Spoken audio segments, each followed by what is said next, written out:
तो गोटे सुंदर कथा आज आपण मानक पई सेतेबेले युधिष्ठिर महाराज हस्तिनापुर राजगादी रे राजा हो सारी आ तांकर अन्य भाई मानकर सहायतार एवं भगवान कृष्णकर निर्देश अनुसार तांकर गुरुजन मानकर आशीर्वाद को लेकिन बहुत सुंदर भाव में हस्तिनापुर राज्य को परिचालना करुछंदी शासन करुछंदी युधिष्ठिर महाराज।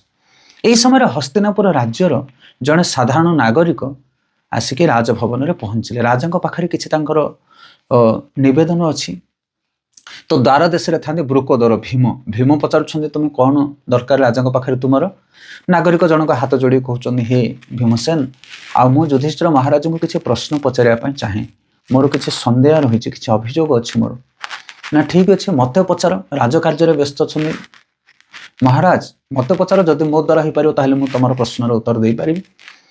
तो व्यक्ति जनक प्रथम प्रश्न पचारे कहले कि मु किछि खेती लगेइथिली जेमिति साग मुग विभिन्न प्रकार लंका बैगण इत्यादि फसल करिथिली बारीपटी आ ता चारिपटी किछि बाड़ देइथिली जेमिति अन्य जंतु माने अन्य पशु माने आसिकी कौन से प्रकार क्षति न पहुंचाती किंतु सकाळ मु जाइके देखे तो से बाड़ जाक सब खेत खाई जाइछुंदी जोटा मु बाड़ देइथिली सुरक्षा करिया पई से सब बाड़ माने ही सब खेत मोर खाई जाइछुंदी। भीम कहले यह तो असंभव कथा बाड़ तो सुरक्षा पाई दिया जाए बाड़ केमती खेत खाई पार यार उत्तर मुझे पारि ना।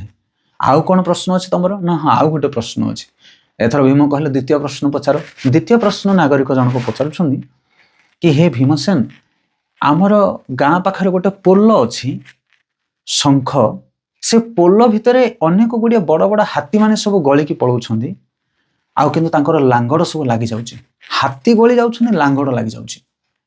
ये कथा शुणिला पर भीमर मुंड किसी काम कर अरे ये असंभव कथा ये कथा तो मुझे आगुरी शुणी नी जाओ जाओ जाओ मुझे विषय उत्तर दे पारि ना तुम्हें महाराज पाखु जाओ। अच्छा आउ कौन प्रश्न अच्छे तुम ना हाँ आउ गोटे प्रश्न अच्छे ना कह तृतीय प्रश्न कौन ना तृतीय प्रश्न हूँ मोर यह कि मु देखिली गोटे गाई अच्छी से गाई तार बाछुड़ी को चाटी चाटी के तार प्राण विनाश कर दौची तार जत्न नेवा बदल में गाई तार छुआ को हत्या करुची।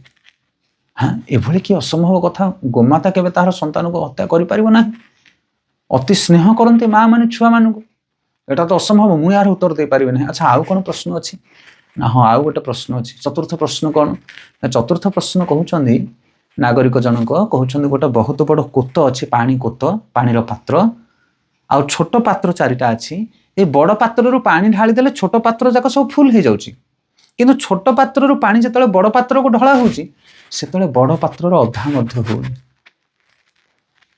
कि असंभव बड़ पात्र पानी ढालिले छोट पात्र पूर्ण हो जाउची किंतु छोट पात्र सब पानी ढाला पर मध्य बड़ पात्र को अधा होनी अंटुनी एमती केमती।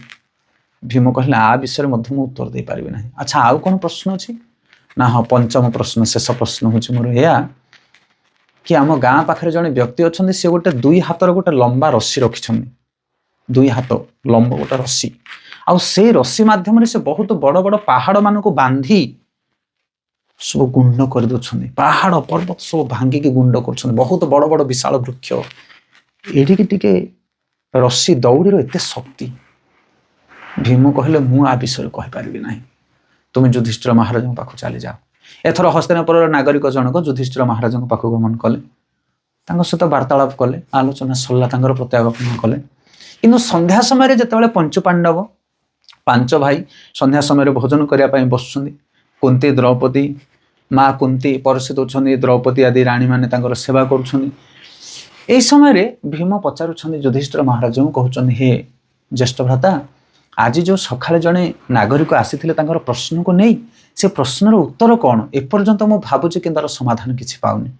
तो युधिष्ठिर महाराज हसी हसी कहले हे भीम ये जो प्रश्न पचारि नागरिक जनक सी हूँ कलिजुगर सब लक्षण एबठारु ताहा दृश्यमान है द्वापर जुग शेष न होउनु माने जेतेबेले कलिजुग आसीबो ए सब लक्षण देखा कलिजुग ना कौन ये सब लक्षण। प्रथम लक्षण कहले बाड़ सब खेत खाई माने जहाँ को आम रक्षक भाव में रखा कलिजुग से ही भक्षक साजिबे। आदो आर उदाहरण मुझे दिए अनेक जगार कि जमीती आपणकर जदि गहिर भितर गोटे आंब गछ अच्छी आउ से आंब गछ को आप पड़ोशा क्या जगेबे कि भाई आंब गछरे आंब गंडे आसी आप देखु था ଆଉ କିଛି ଦିନ ପରେ ଗଲା ବେଳକୁ ଆମ୍ବ ସେଥିରୁ କିଛି ନଥିବ। ଆପଣ ପଛରେ ଆମ୍ବ କିଏ ନେଲା? ନା ଆମେ ଜାଣୁନା, ଆମେ ତ ଜଗିଛୁ। ହେଲେ ଆମ୍ବ ନେଲା କି ସେ ଗଛରୁ? ଯାହାକୁ ଜଗେଇଥିବେ ସିଏ ହିଁ ନିର୍ବିଘ୍ନ ଭାବରେ ନେଇପାରିବ। ଏଇଟା ଗୋଟେ ଛୋଟିଆ ଉଦାହରଣ। ଏଇଭଳି ଭାବରେ ଆଜି ସମାଜରେ ଯାହାକୁ ଆମେ ରକ୍ଷକ ଭାବରେ ରଖିଛେ ସେମାନେ ହିଁ ଭକ୍ଷକ ସାଜୁଛନ୍ତି। ଏ କଳିଯୁଗର ଲକ୍ଷଣ ଏମିତି ସବୁ ଦେଖାଯିବ। ଦ୍ୱିତୀୟ ପ୍ରଶ୍ନ ଥିଲା କି ହାତୀମାନେ ଗଳି ଯାଉଛନ୍ତି, ଲାଞ୍ଜ ସବୁ ଲାଗିଯାଉଛି। ତା ମାନେ କଳିଯୁଗରେ ବହୁତ ବଡ଼ ବଡ଼ ଅପରାଧ କରୁଥିବା ବ୍ୟକ୍ତି, ଦୋଷ କରୁଥିବା ବ୍ୟକ୍ତିମାନେ ନିର୍ଦ୍ଦୋଷରେ ସେମାନେ ମୁକ୍ତ ଭାବରେ ବିଚରଣ କରିବେ, କିନ୍ତୁ ଯେଉଁମାନେ ସ୍ୱଳ୍ପ ଅଳ୍ପ ଯାହାଦ୍ୱାରା ଦୋଷ ହେଇଯିବ ସେମାନେ ହିଁ ଦଣ୍ଡ ଭୋଗ କରିବେ। ଏ କଳିଯୁଗର ବିଚାର ଏଭଳି ହବ।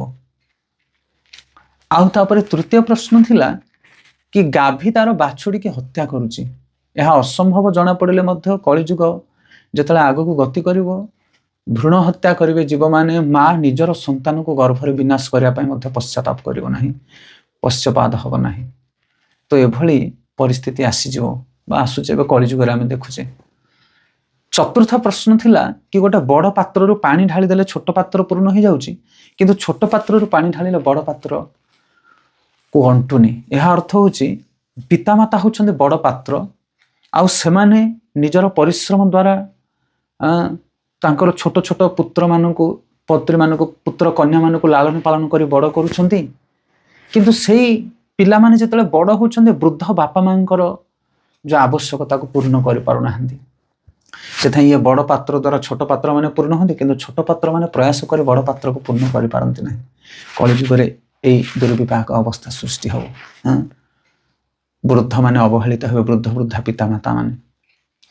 ଆଉ ପଞ୍ଚମ ପ୍ରଶ୍ନ, ଯାହା ସବୁଠାରୁ ଗମ୍ଭୀର ପ୍ରଶ୍ନ ଥିଲା କି 2 ହାତର ରଶିରେ ବହୁତ ବଡ଼ ବଡ଼ ପାହାଡ଼ ଏବଂ ବହୁତ ବଡ଼ ବଡ଼ ବୃକ୍ଷ ଆଦିକୁ ସେ ନିପତିତ କରିଦେଉଛି ଗୋଟେ ଲୋକ। ସେ 2 ହାତର ରଶି ହେଉଛି ହରିନାମ, ଭଗବାନଙ୍କର ପବିତ୍ର ନାମର ମାଳ। ଆପଣମାନେ ଜାଣିଥିବେ କଳିଯୁଗରେ ଶ୍ରୀ ଚୈତନ୍ୟ ମହାପ୍ରଭୁ ସ୍ୱୟଂ ଭଗବାନ କୃଷ୍ଣ କଳିଯୁଗରେ ଅବତୀର୍ଣ୍ଣ ହେଲେ। ଆଉ କଳିଯୁଗର ଏ ଦୋଷମୟ ପାପମୟ ଜଗତରୁ ଜୀବମାନଙ୍କୁ ଉଦ୍ଧାର କରିବା ପାଇଁ ପାହାଡ଼ ଭଳି ପାପ ରାଶି କଳିଯୁଗରେ ସମସ୍ତଙ୍କ ହୃଦୟରେ ବିଦ୍ୟମାନ। ଆଉ ସେ ପାହାଡ଼ ଭଳି ପାପକୁ ନଷ୍ଟ କରିବା ପାଇଁ ଏ 2 ହାତର ଜପମାଳି ହେଉଛି ଏକମାତ୍ର ଉପାୟ। ଭଗବାନଙ୍କର ପବିତ୍ର ନାମ, ହରେର ନାମ ହରେର ନାମ ହରେର ନାମ ଏବ କେବଲମ୍ କଲୌ ନାସ୍ତେବ ନାସ୍ତେବ ନାସ୍ତେବ ଗତିରେ ନଥା। କଳିଯୁଗରେ ହରିନାମ ଛଡ଼ା ଅନ୍ୟ ଉପାୟ ନାହିଁ। ସେଥିପାଇଁ ପାହାଡ଼ ପର୍ବତ ଭଳି ବିଶାଳ ପାପର ପାହାଡ଼ ହେଲେ ମଧ୍ୟ ଯଦି ଆମେ 2 ହାତ ବିଶିଷ୍ଟ ଭଗବାନଙ୍କର ପବିତ୍ର ନାମକୁ ଜପ କରିବା, ତାହେଲେ ପାପ ସବୁ ତତ୍କ୍ଷଣାତ୍ ନଷ୍ଟ ହେଇଯିବ। ଯୁଧିଷ୍ଠିର ମହାରାଜ କହୁଛନ୍ତି ଭୀମକୁ କି କଳିଯୁଗରେ ଉପାୟ ଗୋଟିଏ ମାତ୍ର ହେଉଛି ଭଗବାନଙ୍କର ପବିତ୍ର ନାମ। କହିଲେ ଦୋଷ ନିଧି ରାଜନ ଅସ୍ତି ଏକ ମହାନ ଗୁଣ, କୀର୍ତ୍ତନ୍ୟ ଦେବ କୃଷ୍ଣସ୍ୟ ମୁକ୍ତ ସଙ୍ଗ ପରମ ଭଜେତ। କଳିଯୁଗରେ ଏଭଳି ଅନେକ ଦୋଷ ଦୁର୍ଗୁଣ ଦେଖାଦେବ, କିନ୍ତୁ ତା ଭିତରେ ଶ୍ରେଷ୍ଠ ମୂଲ୍ୟବାନ ବସ୍ତୁ ହେଉଛି ହରିନାମ। ତାକୁ ଯଦି ଜଣେ ସାଦରରେ ଗ୍ରହଣ କରେ, ତାହେଲେ କଳିଯୁଗର ଉଦ୍ଧାର ପାଇପାରିବ। ହରେ କୃଷ୍ଣ।